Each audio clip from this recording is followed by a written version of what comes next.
In Part 8 of Why Was the Third Earliest Party in the United States Opposed to Freemasonry, we will cover the Stevens Inquisition, some more politics, and what effects the Anti-Masonic Party actually had on Freemasonry. If you haven't already seen parts 1 through 7, you should do that now and come back here later. Look for the tabs at the top of this page. If you're still here, welcome back to my channel where I question history as we know it. I hope you enjoy the show, and if you do, you know what to do. Even though the majority of the Anti-Masonic Party had dissolved, there were some who continued to fight for the cause, including one Thaddeus Stevens. Oh man, I could not leave this guy out of the story. He seemed so sad. I thought maybe talking about him might pep up his spirit a little bit. Mr. Stevens was a lawyer out of Pennsylvania that had converted to anti-Masonry back in 1829 and been elected to the Pennsylvania House of Representatives in 1833 on an anti-Masonic ticket. He was born with a club foot, which at the time was heavily looked down upon. It was reportedly due to this crippling disability that he was excluded from the fraternities during his college years at Dartmouth and then blackballed from Freemasonry later. Side note, I just learned that the expression blackballed comes from the Masonic fraternity using black and white balls to cast their secret votes for membership, white for yes, black for no. It was important that the decision be unanimous, and so even if one black ball was found, the person could not be initiated. Anyway, accounts state that it was because of this blackballing and like so many others we've mentioned, his disdain of Andrew Jackson compelled Thaddeus Stevens to join the anti-Masonry cause. Determined to fill his duty, once in the capital, he immediately attempted to have a committee established to investigate Masonry. It took months, but eventually he was appointed the chairman of a 5-man committee, and they began their work on December 23rd of 1834. After composing 11 questions to be asked of each witness, the committee summoned 100 witnesses, including all present and past officers of the Grand Lodge of Pennsylvania, and even the previous Pennsylvania Governor George Wolfe. The committee originally met in the Supreme Court, but the so-called Stevens Inquisition attracted such crowds that on January 18th, the hearings were moved to the House chamber. The onlookers, curious and hopeful to see the secrets of Masonry revealed, would be disappointed, as the most fascinating thing resulting from this scene was the fact that most Masons simply refused to testify. Several Masons had sent letters previously claiming that the committee had no authority to force them to appear. Those that did appear objected to answering any questions. The committee, being surprised and unsure how to deal with this dilemma, asked the House to place the 25 Masons who had refused to testify in custody for contempt. When these 25 were rounded up, it is said that they entered into the State House in a Masonic procession. The House argued over what to do, but in the end, a proposal of discharging the witnesses was voted on, and the 25 were dismissed, after issuing statements to justify their refusal to be sworn.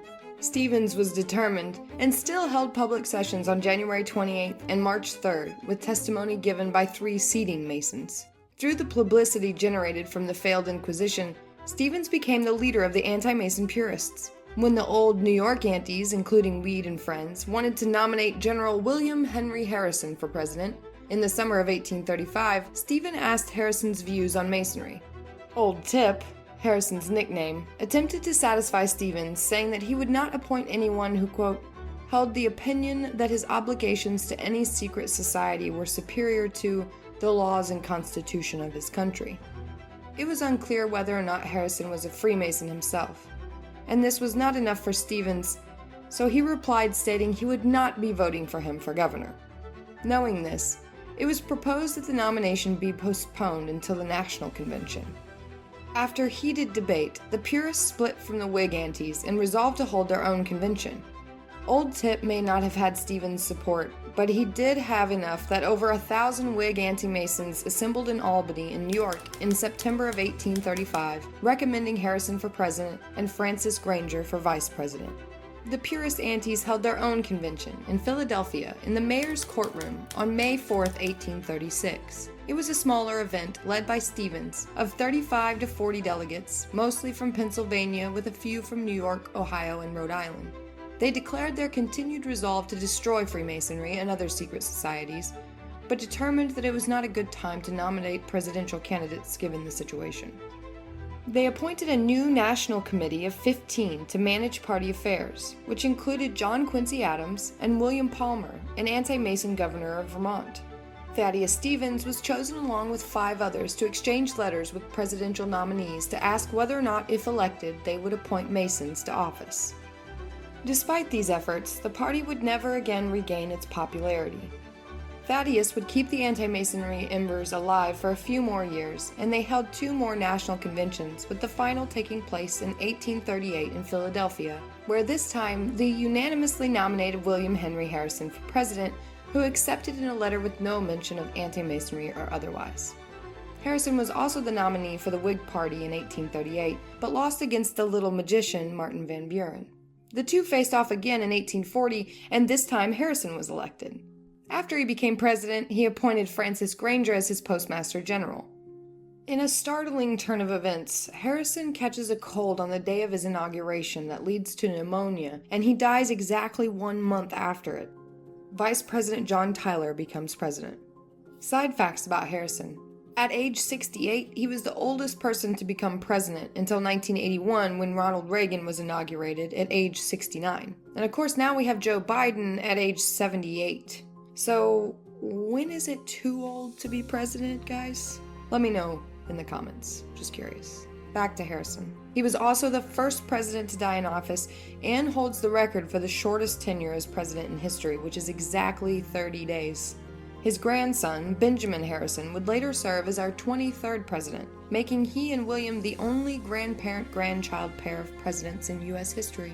With the Anti-Masonic Party fully absorbed into the Whig Party, the Weed-Seward group continued to be the party's most progressive faction, moving towards the anti-slavery movement after Seward's election to governor of New York in 1838. By 1856, the Whig Party had dissolved and they had become the radical core of the Republican Party. Seward would later become Abraham Lincoln's Secretary of State, and Thaddeus Stevens would become an early and extremely influential character in the abolitionist movement, with both men participating in the Underground Railroad. From a historical viewpoint, the Anti-Masonic Party was a particularly significant moment in political history, as it established trends that are still used today, like holding national nominating conventions. But what effect did it actually have on Masonry itself? The institution did in fact record major losses of total Masonic membership in the United States. Pennsylvania may have held the distinction of having the most public inquiry due to the Stevens Inquisition, but other states held their own investigations, hoping to effectively outlaw Freemasonry. The first being in Connecticut in 1833, followed by Massachusetts in 1834, both forcing the surrender of the Grand Lodge's civil charter of incorporation and both outlawing extrajudicial oaths. Rhode Island also banned Masonic oaths and repealed the charters of 6 lodges. They also passed a law requiring the remaining lodges to submit annual reports detailing members, meeting dates and times, as well as the oaths or obligations during the meeting. Vermont didn't hold an investigation, but the election of the anti-Mason William Palmer as governor and the many anti-Masons into legislature produced similar laws, prohibiting Masonic obligations as well as repealing the civil charters of the Grand Lodge of Vermont and the Grand Royal Arch chapter. It was all just words on paper, however, as zero enforcement of these laws was ever attempted. Had there been, Masonry would surely have been eliminated in those areas. In Vermont, things seemingly went underground, with only 9 Masons representing 7 lodges attending their assembly of 1834. In 1836, we know that at least 24 Masons attended, as an account states that 13 Grand Officers and 11 Deputy Grand Masters were elected, all who would serve at least 10-year terms, since the Grand Lodge of Vermont would not officially meet again until 1846. The Grand Master Nathan B. Haswell, along with the Secretary and Treasurer, continued to meet around every other year to continue communications. In 1846, Haswell decided it was time to resume normal activities and called a meeting in January. 34 Masons from 10 lodges assembled, and the Grand Lodge of Vermont was reopened. According to William Preston Vaughan's book, The Anti-Masonic Party, Pennsylvania and Massachusetts membership statistics for the anti-Masonic period are not available to the public. He does say that there were 113 chartered lodges before the anti-Mason efforts. At the 1837 convocation, there were only 20 lodges represented.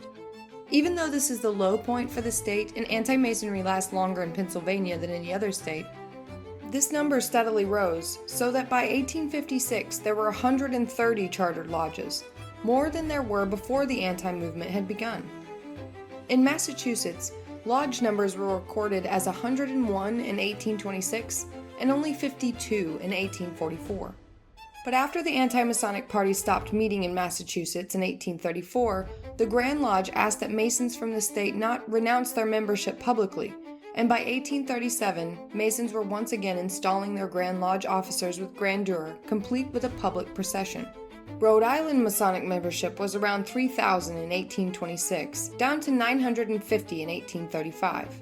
The Grand Lodge still met every year, with the lowest attendance being in 1834, when only 11 lodges were represented. After surrendering its civil charter of incorporation, Grand Master Joseph Cook and his committee assured members that giving up the charter was not giving up Masonry, and that all the lodge had surrendered was nothing more than what had been given, just a quote, naked charter of incorporation that only enabled it to hold property or act as a corporate body.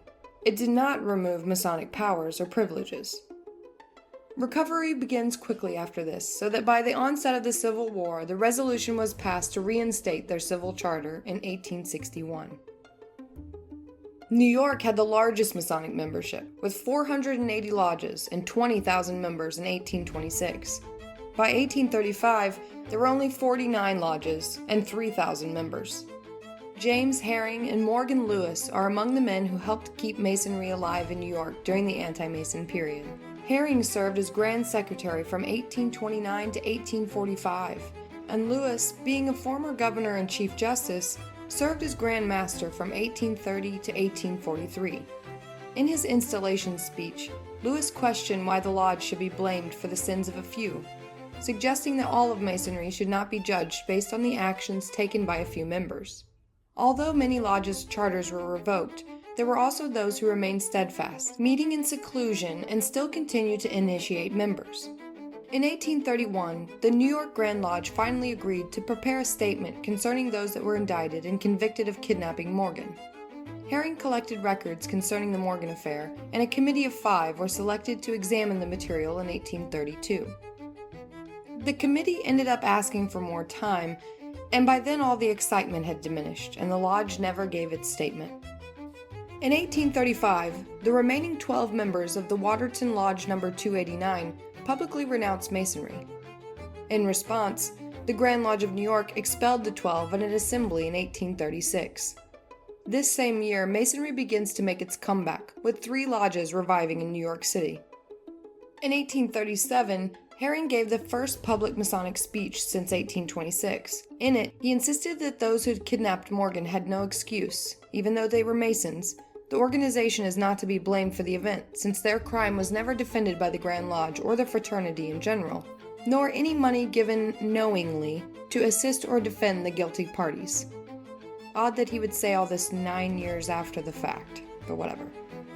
By 1860, New York State was back up to 432 lodges, almost as many as in 1826. If you've enjoyed this, and you're interested in any of the books I've mentioned, or would like to support this channel in other ways besides liking the video and subscribing, you can find links in the description box below. Part 9 coming up next.